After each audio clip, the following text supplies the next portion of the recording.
Hi everyone, welcome to Studency. अगर आप channel पे पहली बार हैं, साथ ही सिविल सर्विस की तैयारी करते हैं तो चैनल से जुड़ सकते हैं।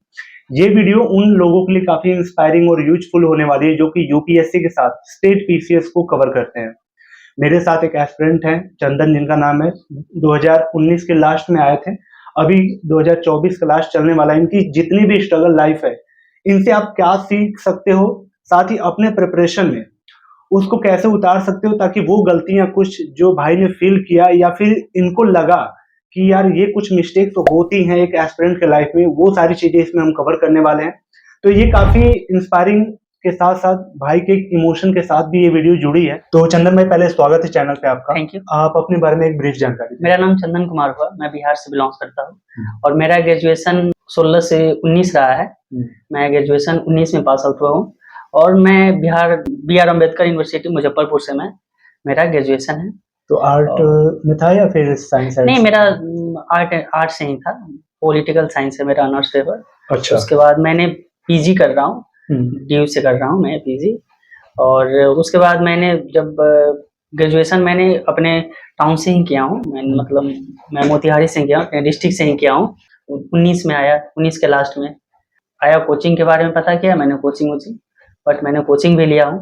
ठीक है, हाँ ठीक है। तो आपका ग्रेजुएशन में किस सब्जेक्ट से आपने किया? मैंने पॉलिटिकल साइंस मेरा ग्रेजुएशन रहा है। ओके। तो आपका ऑप्शनल में पीएसआई आ रही है?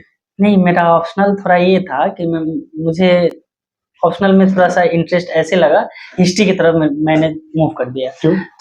क्योंकि मुझे ऐसा लगा ना था, क्योंकि मैं पॉलिटिकल साइंस से मेरा ग्रेजुएशन है और मैंने ग्रेजुएशन करने वक्त मुझे ऐसा लगा बोरिंग नहीं है। मैं ये भी नहीं कर सकता हूँ कि मुझे पॉलिटिकल साइंस बोरिंग है, बट मुझे एक टीचर है मेरे, बहुत मतलब अच्छा लगा उनसे ऐसा हिस्ट्री पढ़ाने का उनका ये रहा ना।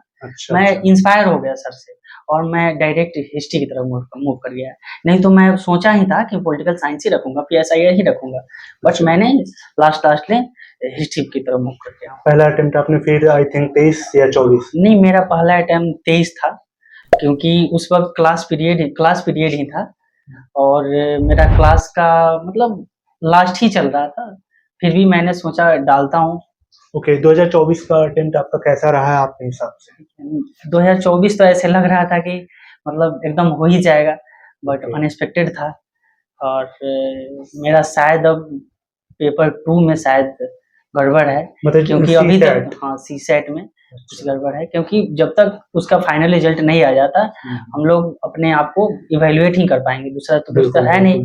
बट इतना कह सकते हैं कि मेरा पेपर 2 में ही कुछ गड़बड़ हुआ होगा, क्योंकि पेपर 1 मेरा एकदम वो है। वीडियो कंटिन्यू करने से पहले आपके साथ एक शानदार न्यूज शेयर करने वाला हूँ। पीडब्ल्यू दिवाली पे अपना हैवीएस्ट डिस्काउंट ऑफर कर रहा है। जैसे बीपीएससी वाला 88%, वहीं यूपीपीएससी वाला 81% डिस्काउंट। चाहे फाउंडेशन कोर्स हो, रिवीजन हो, टेस्ट सीरीज हो, जो भी आपके प्रिपरेशन के लिए मैंडेटरी फैक्टर्स हैं, उन्हें सिर्फ 399 से लेके 4999 में प्रोवाइड करा रहा है। स्क्रीन पे आप इनके प्राइस पॉइंट देख सकते हैं, जो डिस्काउंटेड प्राइस पॉइंट है, और इनके बैचेस का नाम देख सकते हैं। इनके डिस्काउंटेड प्राइस पे भी आपको अगेन डिस्काउंट मिलेगा कूपन कोड स्टूडेंसी यूज करना। इनके बैचेज में live classes, daily practice paper, daily mains practice, class notes, full length test, PYQ analysis, ये सारी चीजें शामिल है। अगर आपके प्रिपरेशन में लैंग्वेज बैरियर हो रहा है या फिर डाउट क्लियर नहीं हो पा रहा है, या फिर आप एक बेस्ट क्वालिटी वाला कंटेंट चाहते हैं लेकिन कम पैसे में, यानी अफोर्डेबल फीस में, तो फिर ये आपके लिए वन स्टॉप सॉल्यूशन है। और इस समय तो बिल्कुल, क्योंकि ये लिमिटेड टाइम के लिए सारे ऑफर्स हैं। मैंने सारे बैचेस का लिंक डिस्क्रिप्शन में दे दिया है, वहां से जाके बैचेस के बारे में एक बार देख सकते हैं। और अगेन डिस्काउंट के लिए आप कूपन कोड स्टूडेंसी यूज करना। चलिए अपनी वीडियो में आगे बढ़ते हैं। जैसे मैं 2025 के लेकर अभी प्रिपेयर चल रहा है मेरा, मतलब मैं तैयारी कर रहा हूँ, तो 2024 के लेकर मैं टेस्ट लगा रहा हूँ। जैसे मेरे पास मैं विजन का टेस्ट सीरीज लगाया था, उसमें मैंने 85 अटेम्प्ट लिया हूँ, जिसमें 5 क्वेश्चन रॉन्ग्स है। और आप देख सकते हैं, पीवाईक्यू, हाँ पीवाईक्यू का ये पीवाईक्यू का है, और विजन का भी मैंने लगाता हूँ, क्योंकि विजन का मैं टेस्ट देखता हूँ मार्केट में जाते हुए। तो मार्किंग वगैरह देखा आपने, कितना मार्किंग है? हाँ, मार्केट में मार्क्स मैंने देखा हूँ, लगभग 85 के करीब होगा।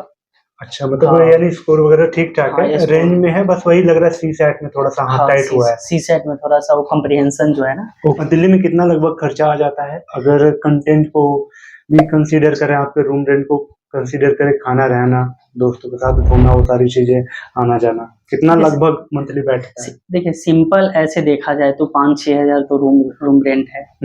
और 5-6 हजार में आपके यह है कि आप जगह किस तरह, आप कहाँ पे रहते हैं, मुखर्जी नगर से थोड़ा हटके रहते हैं, वजीराबाद या संगम विहार या गोपालपुर, तो थोड़ा सा वहाँ पे रेंट कम है। आप मुखर्जी नगर नहीं, आपका कितना लगता है पूरा? मेरा ऐसे माना जाए तो 7-8 तक मेरा हो जाता है मंथली कम पूरा? हाँ, हर चीज पूरे हर एक चीज इसमें मैं 7-8 हजार तक मैं कर लेता हूँ। तो यूपीएससी के अलावा आप कुछ और भी एग्जाम की तैयारी करते हैं, उधर भी देखते हैं क्या? देखिए अभी तो स्टेट पीसीएस के लिए मैं कर रहा हूँ, कौन सा स्टेट पीसीएस? बिहार पीसीएस है अभी लगने अच्छा। वाली, इस वजह से मैंने सोचा कि पीसीएस को देखता हूँ अब, क्योंकि अब टाइम भी हो चुकी है और एक 2 साल जब आप 1-2 अटेम्प्ट आप दे देते हो तो आपको प्रेशर भी हो जाते हैं घर का, समाज के हर एक तरह का प्रेशर, जिस वजह से आपको प्लान बी की तरफ भागना पड़ता है। तो शायद मेरे लिए प्लान बी के तौर पर स्टेट पीसीएस ही है। आप भाई के इमोशन देख रहे होंगे, क्योंकि एक जब सिविल सर्विस की आप तैयारी करते हैं तो ये आपको फिक्स नहीं होता है कि हो सकता है कि आपका एक अटेम्प्ट में निकले या फिर 3 लग जाए, 4 लग जाए, कब आपकी 22 साल की उम्र 32 साल में हो जाती है पता भी नहीं चलता है। ये वो इमोशन बता रहे भाई का। ऐसे बहुत से एस्पिरेंट का जब वो इंटरव्यू, टॉपर्स इंटरव्यू में देखता हूँ, करता हूँ, तो इसमें यही चीजें रियलिटी समझ में आती है। अगर मैं एक वैसे मैं जनरली आपसे पूछना चाहता हूँ, मैं भी देख रहा हूँ, मैं भी एज ए एस्पिरेंट हूँ, चीज़ों को फील कर रहा हूँ, लेकिन आपका अपना ओपिनियन क्या है कि एक एस्पिरेंट का पेन पॉइंट घर से बाहर रह के क्या-क्या हो सकता है? क्या-क्या होता है? देखिए, ऐसे तो बहुत सारे पेन पॉइंट है, बट हर एक जो जैसे टॉलरेट ना किया जा हाँ, सके? जैसे मान लेते हैं अभी देख लीजिए हमारे बिहार से जो जितने स्टूडेंट हैं, वो भी बिहार से बिलॉन्ग करते हैं, उनके लिए छठ है, एक पर्व है। हमारे यहाँ का छठ बहुत सारे मतलब एक मानिए कि मतलब वो एक दिल से इमोशन से जुड़ा हुआ पर्व है और उसमें भी बहुत सारे जो एस्पिरेंट है नहीं वो जा छठ पाए। नहीं देखने जा रहे हैं, क्योंकि उसका मोटो कोई और है, क्योंकि उसको आईएएस बनना है, उसको यहाँ बनना है, मतलब बन के निकलना है। तो उसको कहीं-कहीं ऐसा लगता है कभी मतलब उधर भी जाने का मन करता है, इधर भी सोचता है कि जाएँगे तो इधर भी मेरा होगा। तो ऐसा देखा जाए तो बहुत सारे पर्व त्योहार है जिसमें हम लोग नहीं पहुँच पा रहे हैं घर पे, हम होए या अदर एस्पिरेंट लोग हैं, वो भी नहीं पहुँच पा रहे हैं। और बहुत सारी है उसके जीवन में घटना, जिस वजह से उसको इंस्पायर करता है कि हमको करके ही जाना है। ओके, यूपीएससी और बीपीएससी जो आपका टारगेट है, यूपीएससी से फिर कैसे आप कंटेंट को शॉर्ट करते हैं? क्योंकि बीपीएससी की बहुत सारी चीजें कुछ हैं कि अलग है, ठीक है, और फैक्चुअल चीजें ज्यादा हैं, तो फिर सिलेबस पे ब्रेक कैसे लगाते हो आप? देखिए सिलेबस के माने तो पहले तो बीपीएससी ने वो चीज़ फॉलो नहीं कर रही थी मेंटेन वो, बट यूपीएससी और बीपीएससी दोनों एक सिमिलर के तौर पर अभी चल रही है, क्योंकि देखा जाए जो 2023 में 69th का जो बीपीएससी हुई थी उसका आप पीवाईक्यू निकाल लीजिए या पेपर देख लीजिए, तो उस पेपर को देखने से ऐसा लगता है कि वो यूपीएससी के पेपर के सिमिलर पूछ रहे हैं क्वेश्चन, तो उसके बिलोंग्स आप डायरेक्ट स्टेट पीसीएस के तौर पर आप क्वेश्चन को एनालाइज कर रहे हैं या आप तैयारी कर रहे हैं, तो शायद आप टेकअप नहीं कर पाए आप बीपीएससी के क्वेश्चन को, क्योंकि उसके लिए आप एक ब्रॉड आइडिया चाहिए और उसके क्वेश्चन का भी लेवल भी बढ़ चुके हैं। तो बीपीएससी के लिए कुछ क्लास वगैरह, कोर्स वगैरह लिया है? कोर्स तो मैंने नहीं लिया, बट क्योंकि क्या है सिलेबस सारी वही है, सिर्फ एक स्पेशल बीपीएससी, क्योंकि हर एक स्टेट पीसीएस के लेकर अपना एक पीसीएस का अपना एक होता है स्टेट के लेकर, वे स्पेशल होते हैं, उसको पढ़ना होता है। तो बीपीएससी स्पेशल के लिए जो बिहार के बारे में, अच्छा बिहार का भूगोल अलग से जो पढ़ना, ये स्पेशल बिहार के लिए पढ़ना होता है, उसके लिए क्या क्या आप सोर्स? देखिए सोर्स के तौर पर देखा जाए तो बिहार के स्पेशल के लिए मैं क्राउन पढ़ता हूँ, ओके, और इम्तियाज अहमद का एक बुक है वो भी है, और सारी बुक है। ओके, आपने कोचिंग की है, कोचिंग को कितना इम्पोर्टेंस देते हैं आप एक प्रिपरेशन में, कि आपके लिए ऑफलाइन कोचिंग इतनी इम्पोर्टेंट है? लगता है आपको कि आपके जर्नी में इस ऑफलाइन कोचिंग ने बहुत इम्पैक्ट डाला हो? देखिए ऑफलाइन कोचिंग में एक तरह से माना जाए तो सबसे बड़ी बात है कि ऑफलाइन कोचिंग और ऑनलाइन कोचिंग में दोनों में तुलना ये हो जाता है कि ऑफलाइन जहाँ पे आप माहौल है, आप ऑफलाइन में डायरेक्ट क्लास में जाते हो तो क्लास में एक माहौल सारी रहती है, और ऑनलाइन में क्या होता है कि खुद से इंस्पायर होना पड़ता है, खुद से मोटिवेशन होना पड़ता है, और थोड़ा वो टफ होती है। हर एक लड़के नहीं, बट करने वाले कर लेते हैं। लेकिन इसको भी तो ध्यान रखोगे, जो आप 8,000 में करो वहाँ 80,000 भी तो दे रहे हो। हाँ, ये तो है, उसी माहौल के लिए वो ठीक है। देखिए यहाँ पैसा आप जब चले थे घर से, या जब जिस दिन आपने सोचा कि हम एक अधिकारी बनेंगे, पीसीएस या आईएएस जो भी आपने सोचा है, तो उसके लेकर आप सबसे बड़ी इकोनॉमी बैकग्राउंड देखना पड़ता है इंसान को, कि आप डायरेक्ट ऐसा हुआ माइंड में सपना देखे और मैंने चल दिया पीसीएस या आईएएस की तैयारी करने, ये नहीं हो सकता है, क्योंकि इसमें इकोनॉमिक बैकग्राउंड जरूरी है।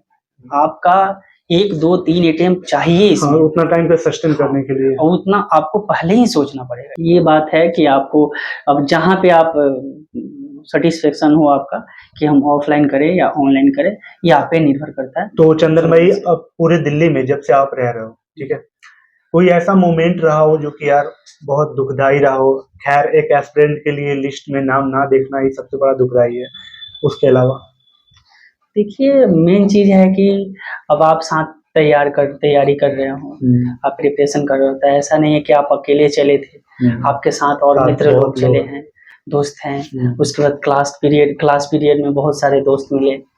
उस वक्त आपको ऐसा लगता है कि मैं अकेला हूँ, बट धीरे धीरे आपसे जुड़ते जाते हैं दोस्त लोग। ये सब आप फाउंडेशन बैच के कोर्स कर रहे हैं, उसमें सीनियर जूनियर सब होते हैं। उसमें साथ वालों को ऐसा लगता है वो आगे निकल रहे हैं और मैं वहीं का ठहरा है। लेकिन कोई उसमें आपके साथ से या फाउंडेशन कोर्स में आपसे सीनियर है, उसका रिजल्ट हो जाता है और उसका नाम आ जाता है, और शायद आपका नाम नहीं आता है, तो ये एक ऐसा अंदर से लगता है थोड़ा सा दुख। बट ऐसा कभी कभी सोचा जाता है कि चलो उन्होंने आगे चले थे, अपने आप को संतावना दे लेते हैं कि वो पहले चले थे, पहले उनका वो होगा ही। हाँ, किसी तरह बस अपने आप को समझाना रहता है, क्योंकि सबसे बड़ी बात है एक यूपीएससी एस्पिरेंट के लेकर अपने आप को समझाना। ओके, बीपीएससी के होलिस्टिक अगर सिलेबस को देखें, तो सिलेबस को अगर आप पार्ट वाइज बांटो, तो क्या लगता है कि कंप्लीट तैयारी बीपीएससी की सब्जेक्ट वाइज कितना कितना दिन मांगती है, एक रफली, जो कि आपको कंप्लीट वन टचअप दे पाओ? जो नए बच्चे एक सब्जेक्ट को कवर करने में, मान लीजिए हिस्ट्री को ही कवर कर रहे हैं, तो 2 मंथ 1 मंथ लगा सकते हैं। लेकिन जो पहले से एस्पिरेंट है, जो पहले से तैयारी कर चुके हैं, वो पहले से रिवीजन बार बार कर चुके हैं, उनके लिए वो 1 मंथ, इनके लिए 15 दिन में वो कर सकते हैं। तो आप कितने दिन में मतलब चैप्टर खत्म करते हो एक एक पार्ट को? जैसे आपका पेपर 1 है, पेपर 2 है, पेपर 3 है और एक क्वालिफाइंग वाला है, तो इन चारों को क्या लगता है कि आप कितने दिन में कंप्लीट किए हो? मैंने वो पहले तो मेरे साथ भी ऐसे होता था कि मैं भी 1 मंथ 1.5 मंथ भी लग जाते थे एक सेक्टर को कंप्लीट करने में, लेकिन मैंने उस टाइमिंग को कम किया हूँ, क्योंकि आप किसी भी सब्जेक्ट को आप उठाते हो, तो आप सबसे बड़ी बात है उस सब्जेक्ट में पकड़ होनी चाहिए। जब तक उस सब्जेक्ट में आपको पकड़ नहीं होगी, उसको टाइमिंग आप ठीक नहीं कर पाओगेगा, क्योंकि वो आपके साथ नहीं, हर एक इंसान के साथ हो रहे हैं, क्योंकि उस सब्जेक्ट के बारे में एक अच्छा आपको होलिस्टिक ज्ञान चाहिए उसमें। जब होलिस्टिक ज्ञान हो जाएगा तो धीरे धीरे आप उसमें मॉडिफाई कर सकते हैं। बिल्कुल sir, wish all the best भाई, और मैं उम्मीद करूंगा कि इस बार जब भाई का इंटरव्यू हो तो यूपीएससी भवन पे ही हो। होप कैसी लगी, होप गाइस आपको वीडियो वैल्यूएबल लगी हो, कैसी लगी कमेंट करके बताएं। कोई क्वेश्चन हो या फिर कुछ डाउट्स हो आपके, किसी टीचर टॉपर से कुछ चीजें जानना चाहते हो, कमेंट बॉक्स में कमेंट करें ताकि मैं अगली वीडियो उस टॉपिक पे कवर कर पाऊँ। चलिए मिलते हैं किसी और ऐसी शानदार वीडियो में, तब तक के लिए thank you so much and bye bye. भाई को विशेष दे सकते हो आप कमेंट बॉक्स। Thank you.